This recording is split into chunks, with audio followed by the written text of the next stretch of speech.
Obrigada por acessar a nossa mensagem, mas antes de iniciá-la, eu quero fazer um desafio a você que faz parte da nossa comunidade online ou que é abençoado pelo nosso conteúdo. Saiba que a nossa comunidade presencial já está se engajando. Nós adquirimos uma propriedade fantástica que nos capacitará a continuarmos no avanço da missão. As adaptações necessárias já iniciaram e queremos que você se engaje com o futuro da nossa comunidade. Afinal, nós somos Chácara. Nós queremos e vamos continuar transmitindo nossos encontros online. Para tanto, temos um desafio de compra de equipamentos, transmissão e instalação. O valor total é de R$210 mil e contamos com o seu engajamento neste momento. Você pode se envolver com o código Pix online@chácara.org. Ou você pode apontar o seu celular com o aplicativo do seu banco para ler o QR Code ao lado. Qualquer dificuldade, entre em contato com a gente. Muito obrigada pela sua atenção. Agora a nossa mensagem terá início e que Deus fale ao seu coração.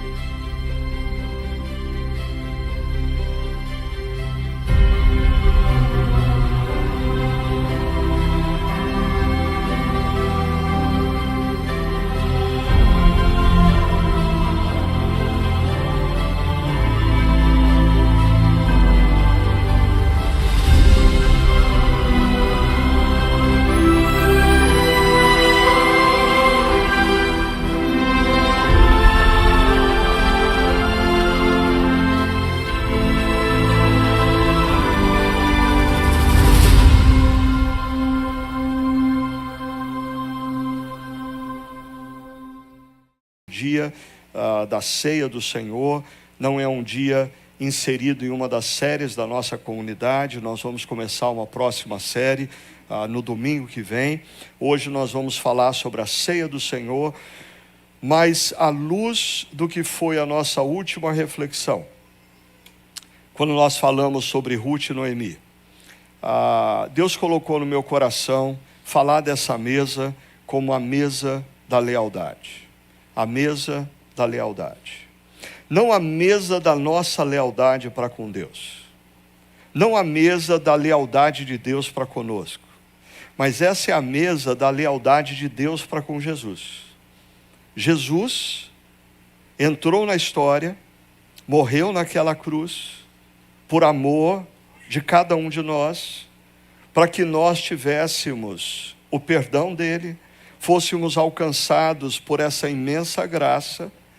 Por isso, Deus nos abençoa através dessa mesa, através da lealdade dele ao seu Filho Jesus. Nós não temos mérito algum para participarmos dessa mesa, mas Jesus conquistou, pela sua infinita graça, o nosso lugar nessa mesa. E para tanto, eu queria, primeiro, relembrar alguns fatos importantes que nós vimos na última semana, quando conversamos sobre Ruth e Noemi. O grande desafio da nossa reflexão no último domingo foi a construção de relacionamentos duradouros numa cultura altamente individualista. Porque Ruth e Noemi vivem inseridas numa cultura altamente individualista. A cultura descrita no livro de Juízes como, naquela época não havia rei em Israel, cada um fazia o que lhe parecia certo.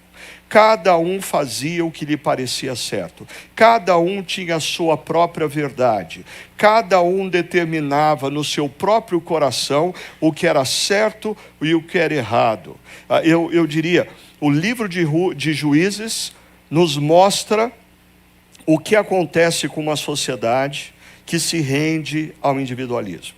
É só uma questão de tempo para a sociedade sucumbir, para a sociedade se deteriorar, porque não existe como uma sociedade prevalecer numa cultura onde cada um faz o que bem entende, cada um determina para si mesmo o que é verdade, cada um faz o que lhe convém. Por isso, nessa cultura altamente individualista, do livro de Juízes, os relacionamentos eram utilitários e descartáveis, assim como nos tempos atuais, assim como nós estamos vivendo nos nossos dias. Amizades persistem enquanto nos é conveniente, enquanto a outra pessoa nos é útil. Nós estamos inseridos numa comunidade cristã, felizes e servindo, enquanto essa comunidade corresponde às nossas necessidades e aos nossos desejos. Assim que os problemas emergem, nós não temos nada a ver com isso. A gente descarta a comunidade e vai procurar outra que vai satisfazer as nossas necessidades. Assim acontece na relação de muitos filhos e pais. Quando os pais não têm mais para oferecer aos filhos tudo quanto eles ofereceram ao longo da vida, pais se tornam descartáveis. É assim que acontece em muitos casamentos hoje em dia. O casamento persiste enquanto é conveniente. A partir do momento que o outro, que o parceiro, não pode mais corresponder ou não corresponde mais às nossas expectativas, nós descartamos. Afinal de contas, numa sociedade individualista, a marca maior, o slogan maior é: eu tenho o direito de ser feliz. E os relacionamentos são apenas matéria-prima da minha felicidade.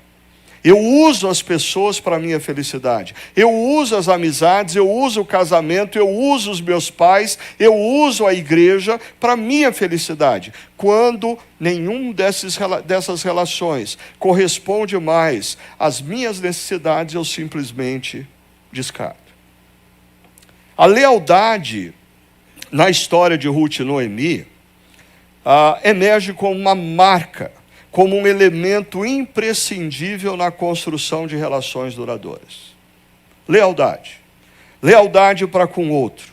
E lealdade implica em considerar a busca do bem do outro, mesmo quando ele ou ela não tem o que nos oferecer. Foi assim que Ruth fez com Noemi. Noemi não tinha mais nada para oferecer a Ruth. E qual foi a resposta de Ruth a Noemi? Lealdade. Lealdade. Eu vou permanecer com você. Eu vou permanecer com você mesmo você não tendo mais o que me oferecer.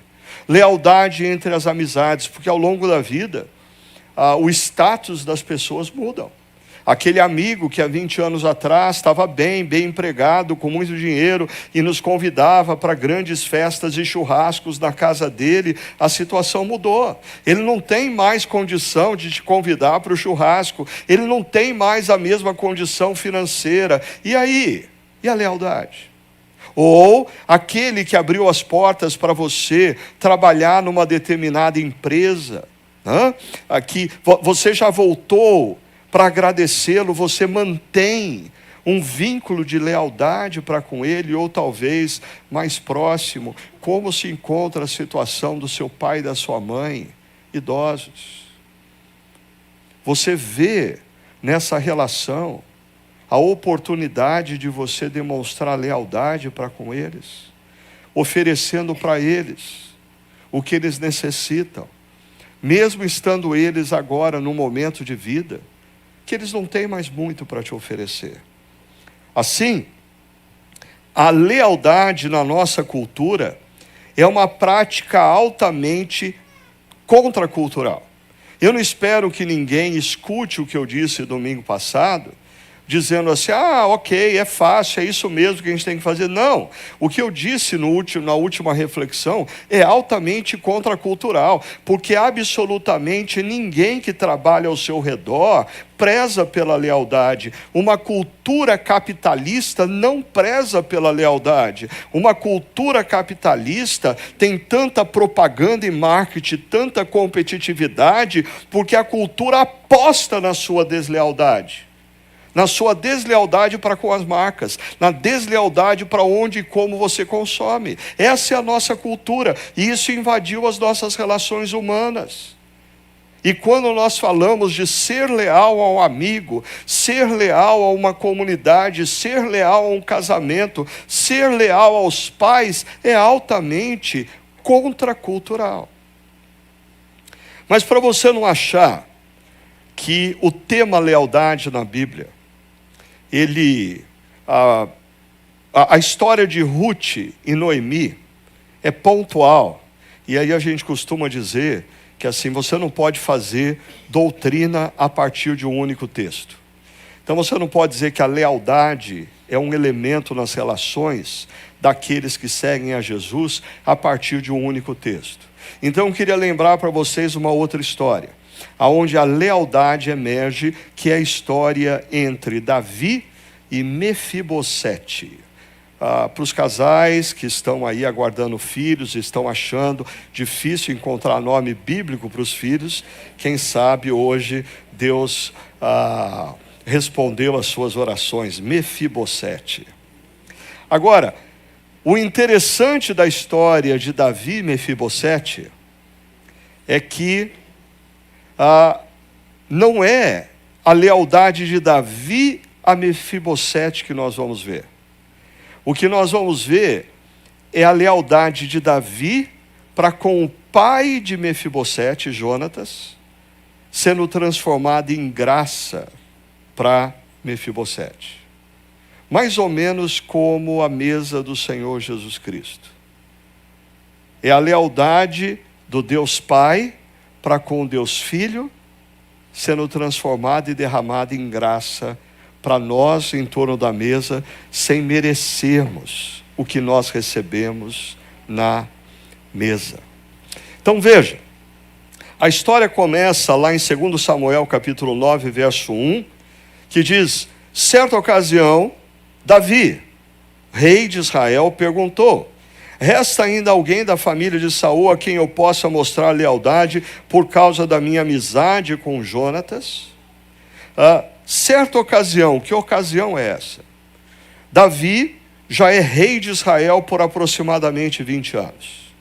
Davi se tornou rei de Israel, Davi conquistou a cidade de Jerusalém, Davi trouxe a Arca da Aliança para o centro da vida religiosa de Israel novamente, em Jerusalém. Davi está vivendo um momento de sucesso e prosperidade. Ele estabilizou o reino, consolidando as fronteiras de Israel, eliminando os inimigos de Israel. E agora Davi vive um momento de estabilidade, prosperidade e sucesso. É interessante que muitas vezes é nesse tempo de prosperidade, de sucesso, onde está tudo bem, é que nós nos esquecemos da lealdade. Nós nos esquecemos das pessoas que Deus usou para nos trazer aonde nós nos encontramos. Eu costumo dizer na história de Davi, o grande perigo não são os desertos, são os palácios. Quando a gente está no deserto, a gente é mais sensível. Quando a gente está no deserto, a gente é mais dependente de Deus.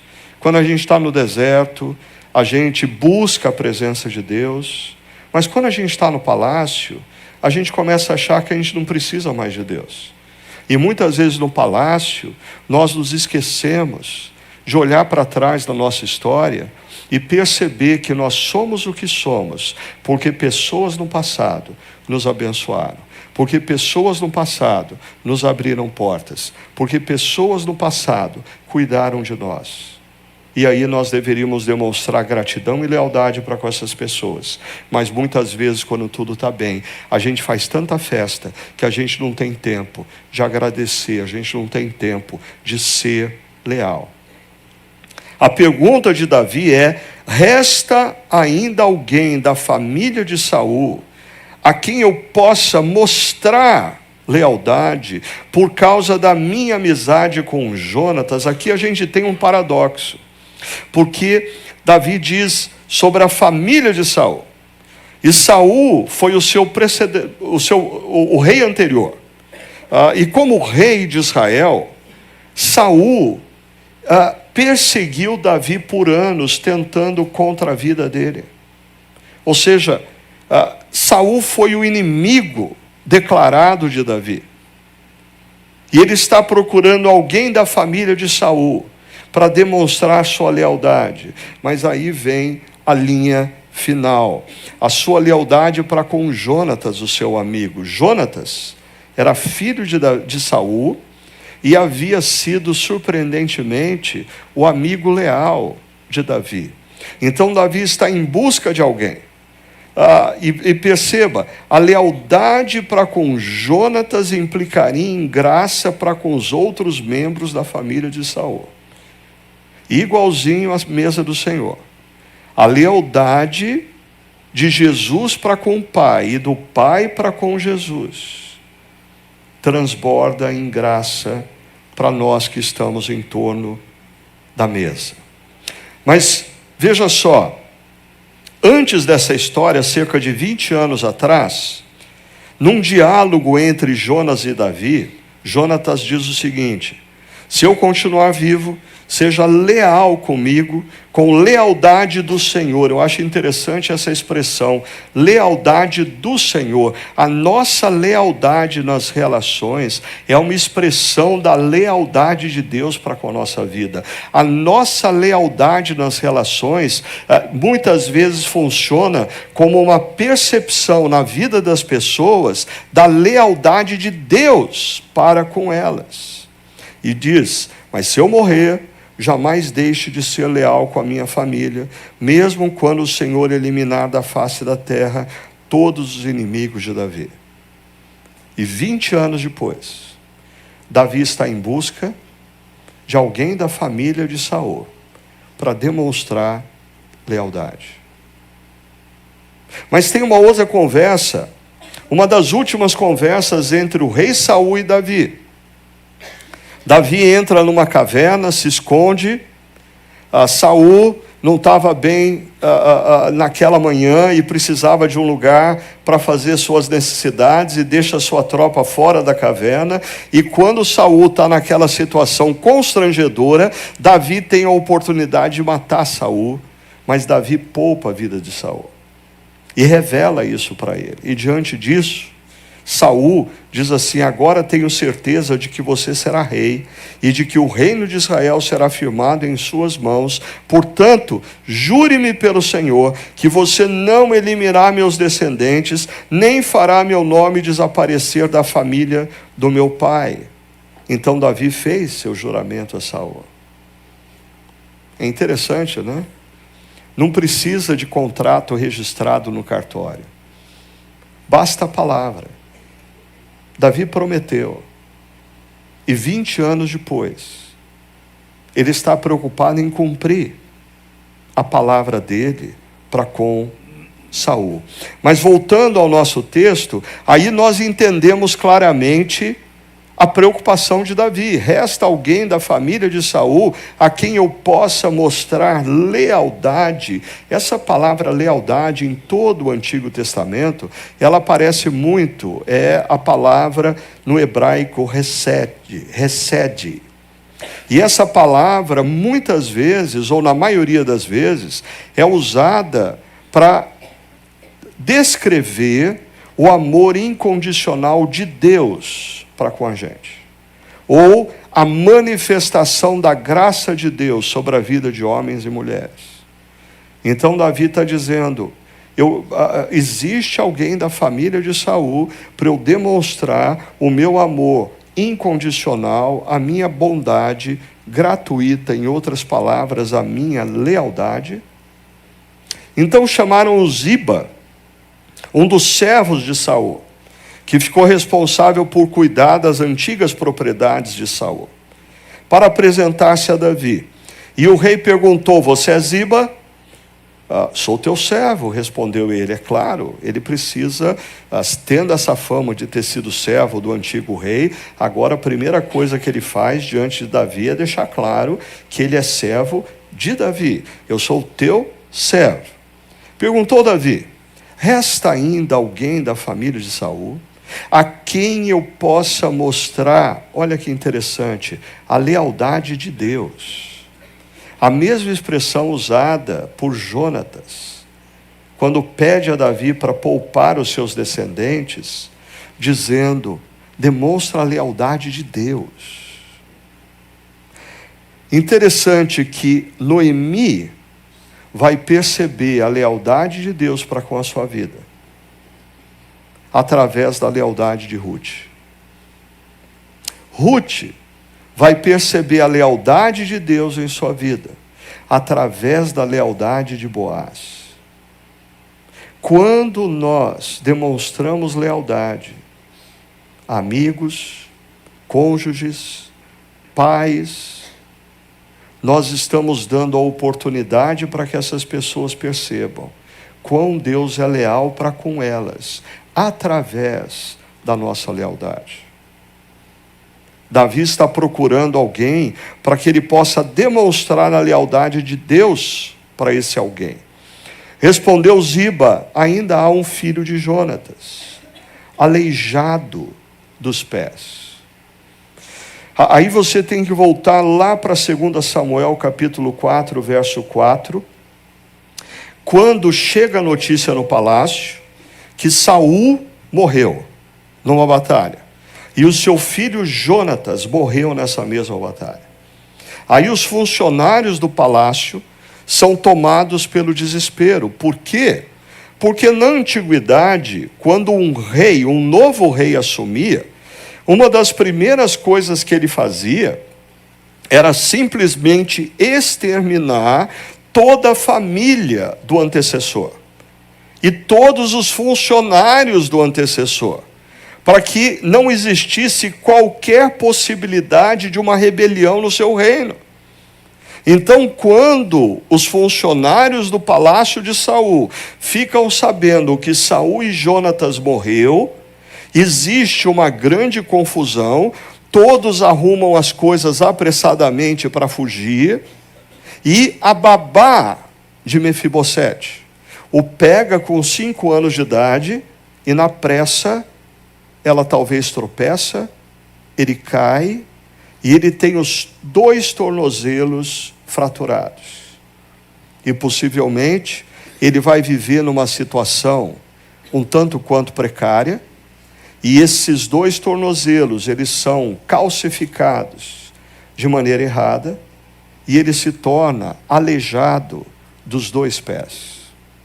Interessante que Mefibosete, ele, apesar da descendência de Saul, e consequentemente, podendo ser atribuído a ele o direito do trono, Mefibosete vai ser um personagem marginalizado, esquecido, por causa do seu problema físico.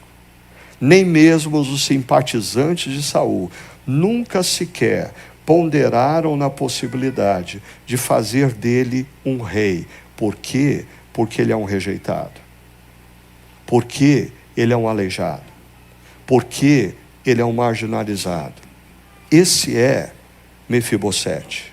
Então, Davi pergunta: aonde está ele? Ziba respondeu: na casa de Maquir, filho de Amiel, em Lodebar.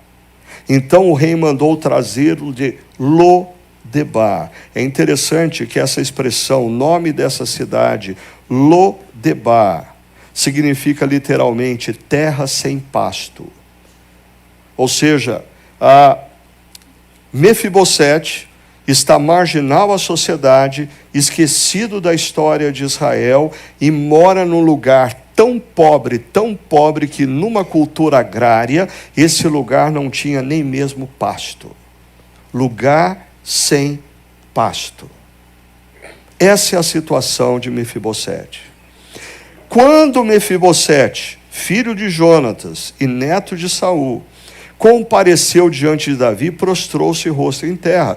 Porque o que Mefibosete espera? Talvez essas pessoas que acolheram Mefibosete por muitos anos, por cerca de 20 anos, o que eles fizeram foi tentar manter Mefibosete distante dos olhos de todos. Mefibosete não tinha rede social, não podia postar nada, porque medo de ser descoberto como descendente do rei anterior, e o que lhe custaria a própria vida. Então, quando alguém chega na sua casa e diz: o rei descobriu que você existe, e o rei mandou levar você à presença dele. O que Mefibosete está esperando? Morte. E é por isso que ele comparece diante de Davi, e a primeira coisa que ele faz é prostrar o seu rosto em terra. E aí Davi diz: Mefibosete. Nomes são importantes. E a primeira palavra de Davi a Mefibosete é declarar o nome dele. Ele conhece Mefibosete. Ele respondeu: sim, sou teu servo. E aí, a palavra de Davi a Mefibosete é: não tenha medo. Não tenha medo.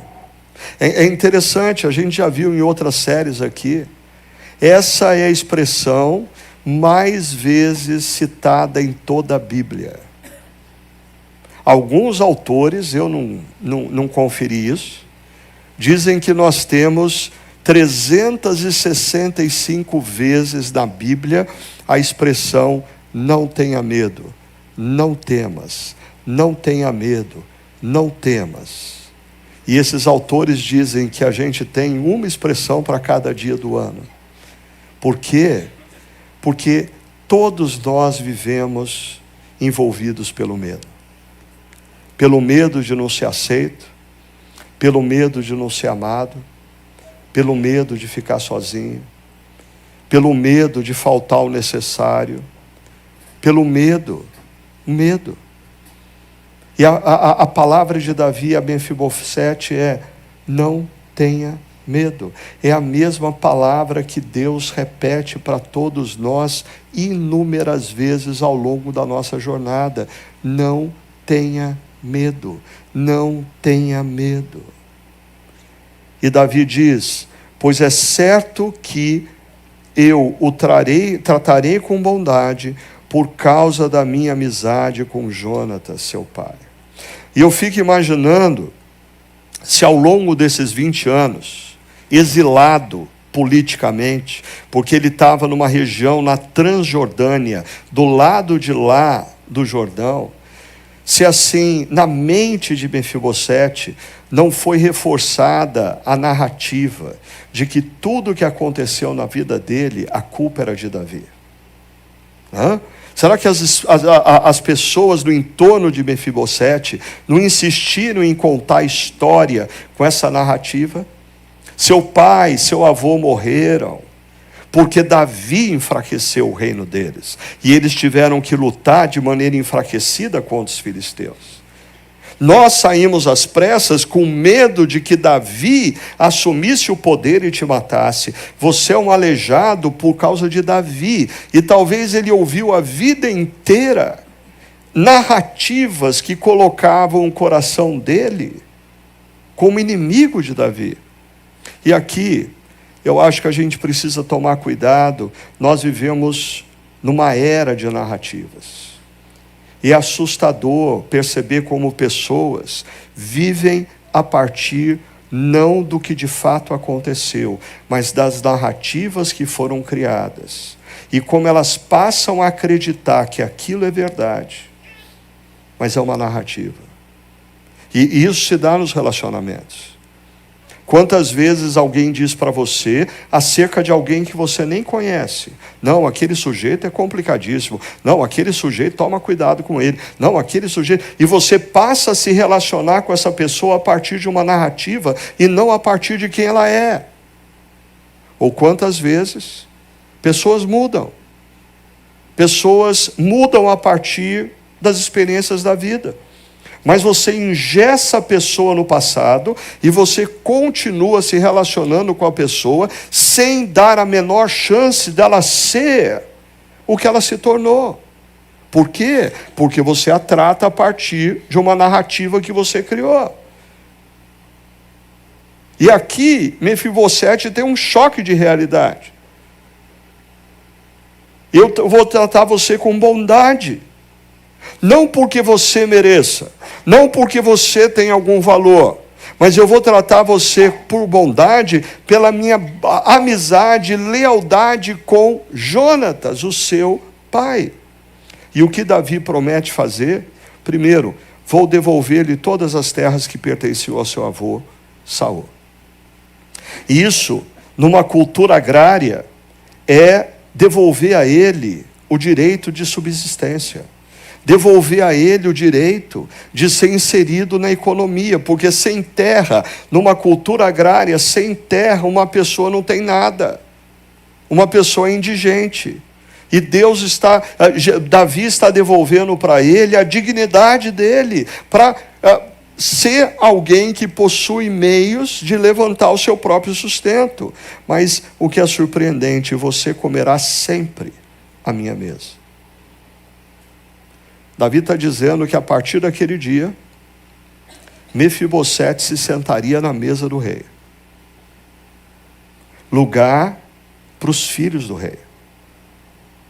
Mefibosete não apenas resgata sua dignidade, como ele volta a ter uma família. Ele vai fazer parte agora da família do rei. Mefibosete prostrou-se e disse: quem é o teu servo para que te preocupes com um cão morto como eu? É como Mefibosete se vê, um cão morto. Mas diante do que Davi está fazendo, com essas palavras ele está reconhecendo que ele não tem direito nenhum de ser tratado como filho do rei.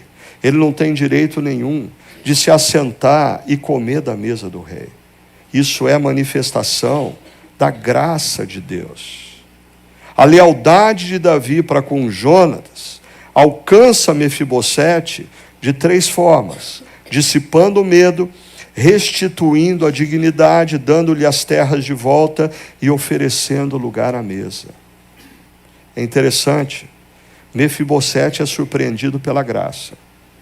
A mesma graça que surpreendeu John Newton, autor do hino que nós acabamos de cantar. A mesma graça que surpreende cada um de nós aqui, quando nós nos lembramos do que nós fizemos, de quem nós fomos, dos nossos pecados, dos nossos erros, dos menores aos mais grotescos e violentos. E Deus, pela sua infinita graça, pela lealdade dele para com o que Jesus fez, nos surpreende, nos convidando a comer sempre da sua mesa. Não é mérito nosso, é mérito de Cristo. É interessante como a mesa de Davi antecipa a mesa de Jesus. Porque 1000 anos depois, alguns homens vão estar sentados à mesa com Jesus, não porque eles são especiais, eles são outras versões de Mefibosete. Eles não têm mérito algum, mas eles são tratados como amigos de Jesus, como filhos do Pai. E 3000 anos depois dessa história, estamos nós aqui prestes a participar do pão e beber do cálice, nos assentar na mesa do Rei dos Reis, não porque nós temos qualquer mérito, não porque nós somos mais bonitos, mais inteligentes ou mais virtuosos do que qualquer outra pessoa na face da terra. Nós vamos participar do pão e do cálice porque Jesus entrou na história, porque Ele morreu no nosso lugar naquela cruz, e Ele nos convidou a sentar na mesa dele, pelo mérito dele. Perceba como existe uma insistência no autor dessa expressão, ou desse convite de Davi para Mefibosete se sentar à mesa. No verso 7, diz: você comerá sempre à minha mesa. Davi dizendo a Mefibosete. Depois ele comunica a Ziba: Mefibosete comerá sempre à minha mesa. Percebe que aumentou o grau? Ele não comerá à minha mesa, ele comerá sempre à minha mesa. Aconteça o que acontecer, Mefibosete vai sempre comer na minha mesa. E mais tarde, existe uma rebelião em Israel. Ziba levanta acusações contra Mefibosete. Mefibosete faz a sua defesa. E é interessante, Davi não faz qualquer acariação. Davi não está preocupado em saber qual narrativa é a verdadeira. Davi simplesmente mantém a sua palavra, que Mefibosete vai comer sempre à mesa dele, porque Mefibosete está na mesa de Davi, não por mérito dele. Mefibosete está na mesa de Davi, pela lealdade de Davi a Jonatas, assim como nós estamos na mesa de Jesus, pela lealdade do Pai ao Filho Jesus. Passou a comer à mesa de Davi como se fosse um dos seus filhos. Intensifica, não só sempre, mas como filho. Mefibosete agora é filho. E passou a comer sempre à mesa do rei. Não é qualquer pai. Ele não comia na mesa de qualquer pai. Ele comia na mesa do pai, que era o rei.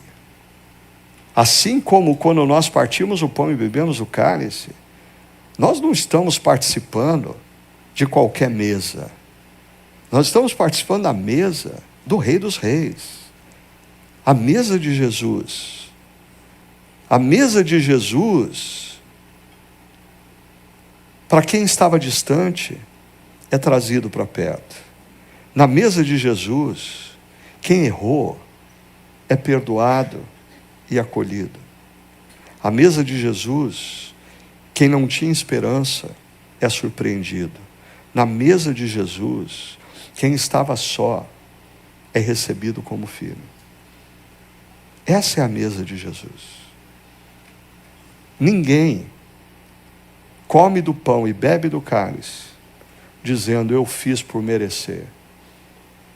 Todos que comem do pão e bebem do cálice, comem e bebem do cálice, dizendo, eu estava longe, e Deus me trouxe para perto dele. Eu cometi muitos erros na vida. E continuo cometendo. Mas Deus continua insistindo em me perdoar. Eu não tinha esperança. E eu fui surpreendido pela obra que Deus fez na minha vida. Eu estava só. E Deus me deu uma família estendida. E na ponta da mesa, quem se assenta é Jesus, o Rei dos Reis. Eu como sempre, como um filho, na mesa do Rei dos Reis. Eu como e bebo sempre, como filho, na mesa do Rei dos Reis. Termino com uma frase do pastor Tim Keller, que diz, o Evangelho é esta verdade desconcertante. Somos mais pecadores e falhos do que ousamos acreditar, mas mais amados e aceitos em Cristo do que jamais ousamos esperar. Nós somos Mefibosete, distantes, sem mérito, sem esperança, sem família. Jesus entra na história para nos trazer de volta à casa do Pai, nos dando a esperança da vida eterna, nos dando uma família estendida e nos convidando a nos assentarmos na sua mesa, a mesa do Rei dos Reis. Vamos orar? Senhor, que nesse momento em que nos aproximamos da tua mesa, nos assentamos ao redor dela,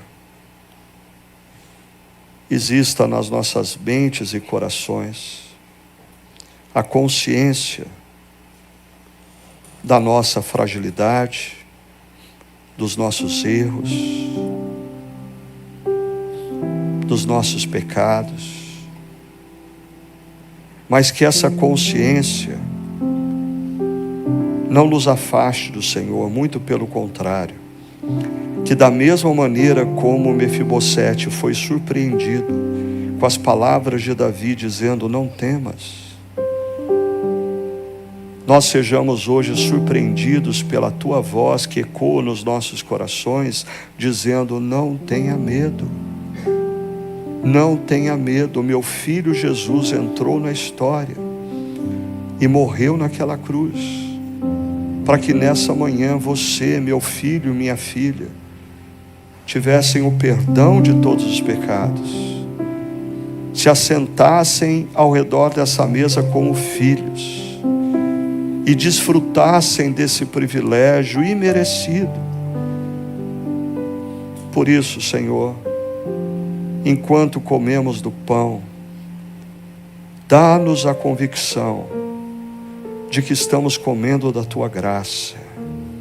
Enquanto bebemos do cálice, dá-nos a certeza de que estamos bebendo do Teu perdão. E que ao assentarmos nessa mesa mais uma vez para comer do pão e beber do cálice, o Teu amor nos constranja. O Teu amor nos constranja com o fato de que o Senhor sempre nos ama o suficiente para nos receber como estamos, mas o Senhor nos ama demais para permitir que continuemos os mesmos. Por isso, que o comer do pão e o beber do cálice nessa manhã seja um evento impactante e transformador, que saiamos deste lugar renovados nas nossas forças e no nosso desejo, no nosso anseio de nos tornarmos mais e mais parecidos com o nosso Mestre amado Jesus Cristo. Que o Teu Santo Espírito envolva nossas mentes e corações, nos trazendo agora por em torno da mesa e nos dando a consciência do privilégio que temos de comer sempre na mesa do nosso Pai e do nosso Senhor Jesus Cristo. É no nome dele que nós oramos. Amém.